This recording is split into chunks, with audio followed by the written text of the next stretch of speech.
Okay, here's the tip, and then I'm going to back up and tell you why I think it's important. The tip: be absolutely crystal clear in your own mind about the difference between leadership and management, and make sure the people around you are also crystal clear about that difference. Now, let me back up. Management is fundamentally a set of processes, the most core of which are planning, budgeting, organizing, staffing, controlling, and problem solving. And what management does is to take a system, an organization of people and technology, and make it function the way it was designed to function, producing a good or a service on time, on budget,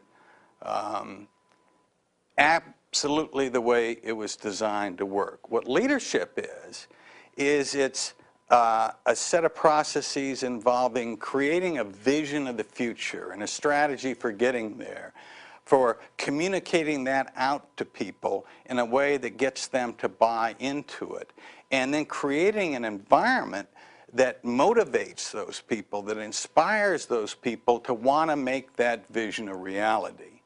And what leadership does is it creates, in a sense, the systems that managers manage, or it takes them and it changes them in some fundamental ways to adapt to changes outside an organization, to grab opportunities, to duck hazards, to raise standards.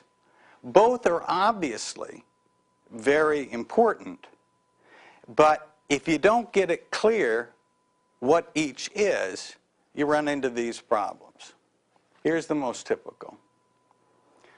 All of a sudden, something happens in a company's environment. Basically, the most common is the speed of change goes up. And somebody notices this, and it starts affecting, for example, their financials. And they come back and they say, we've got to do something about this, and one aspect is clearly we need more and better leadership at the top, or at the top and right below the top. And those people really try hard to beat away at that. But they think that management is leadership.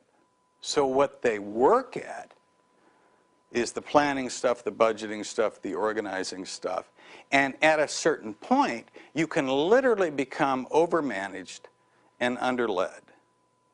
And it's almost impossible, unless you've got a monopoly, to be overmanaged and underled and do well in the kind of world that we're living in today.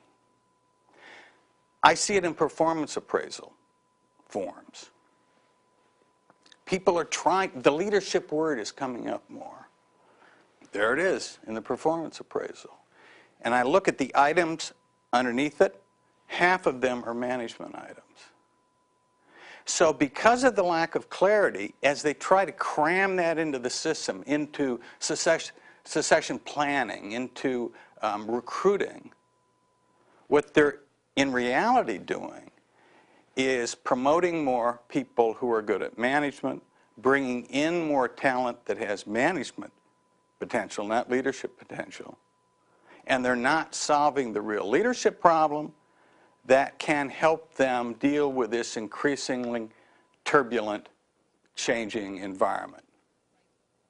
You got to understand the differences, and the people around you need to understand them.